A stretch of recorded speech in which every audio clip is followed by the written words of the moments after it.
النهارده هنعمل الجبنه الكريمي اللي احنا بنشتريها من بره بفلوس غاليه خالص. هنعملها في البيت بمكونات بسيطه، 3 مكونات بس، وما فيهاش اي سعرات حراريه عاليه، سعرات حراريه قليله، تنفع لاي نظام غذائي. هنعمل النورمال بتاعتها، واللي عايز يضيف لها اي نكهه بيضيف. ومعاكم اسماء عطله، ما تنسوش تعملوا لايك واشتراك للقناه، ويلا بينا.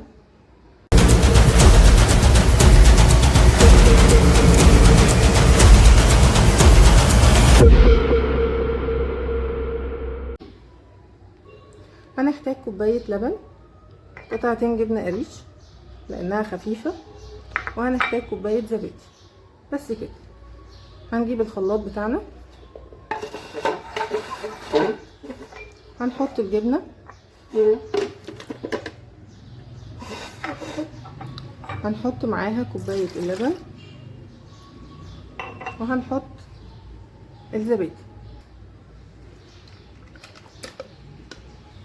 هنضرب الكلام ده كله مع بعض في الخلاط، وبدون اي مجهود تحولت معانا الجبنه كريم. قوامها حلو قوي، شايفين؟ طبعا لما هتمسك كمان شويه هتبقى تحفه. طبعا بنعمل كميه كبيره بحاجات قليله جدا زي ما انتوا عملناه. هنحط بقى شويه حبه البركه كده، ممكن نحط زيت زيتون، شويه زيت زيتون،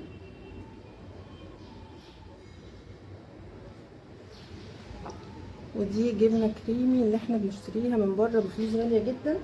طبعا زي ما قلت لكم ان احنا ممكن نضيف اي نكهه احنا عايزينها في الاكل بتاعنا. حطينا بقى جبنه مثلثات، حطينا جبنه شيدر، حطينا لبن بودره، زودنا ملح، زي ما احنا عايزين.